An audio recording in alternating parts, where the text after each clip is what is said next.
এখন প্রথমত কোটা আন্দোলন নিয়ে যেটা হচ্ছে জানেন, এত ডিপলি রাজনীতি আমি কখনো করিও নি, আসলে ওখানে যেতে পারিনি। তো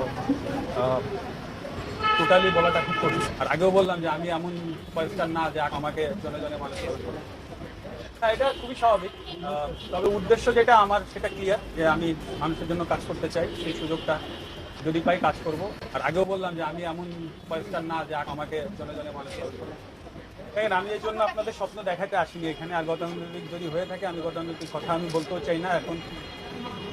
এমন কোনো কথা আমি বলতে চাই না যেটা হয়তো বা কালকে আপনি মিলাইতে পারবেন না। তো আমার কাছে মনে হয় যে সেই সুযোগটা যদি আমার আসে, আপনারা এখনই চিন্তা করার সুযোগ নেই যে আমি নির্বাচিত হয়ে গেছি। তো নির্বাচিত হওয়ার পরে সেই সুযোগটা যদি আসে, তখন আপনাদের যদি মনে চায় কখনো রিভিউ করতে আমার কাজগুলো, তখন করবেন। তখন যদি মনে হয় তখন প্রশ্ন করবেন। এখন আসলে বলা কঠিন।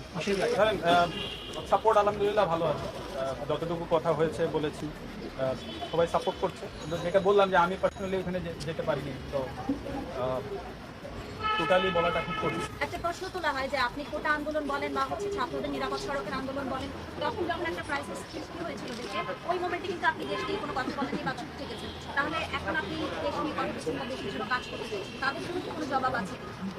না, আমি তখন প্রথমত কোটা আন্দোলন নিয়ে যেটা হচ্ছে জানেন, এত ডিপলি রাজনীতি আমি কখনো করিও নি, জানিও না, বুঝিও না। তো আমি যেটা আগেও ক্লিয়ারলি বললাম যে আমার উদ্দেশ্য খুব সিম্পল, যেটা আমি মানুষের জন্য করে শান্তি পাই, কাজ পাই, ততটুকুই করা। আর আপনি আমাকে যদি একেবারে এই ডিপ লেভেলের পলিটিশিয়ান ভাবেন, সেটা হয়তো বা আমি এখনো না, বা আমি হইনি। তো আমি আমাকে ওই লেভেলে ভাবলে সেটাও আমার সাথে অবিচার হবে।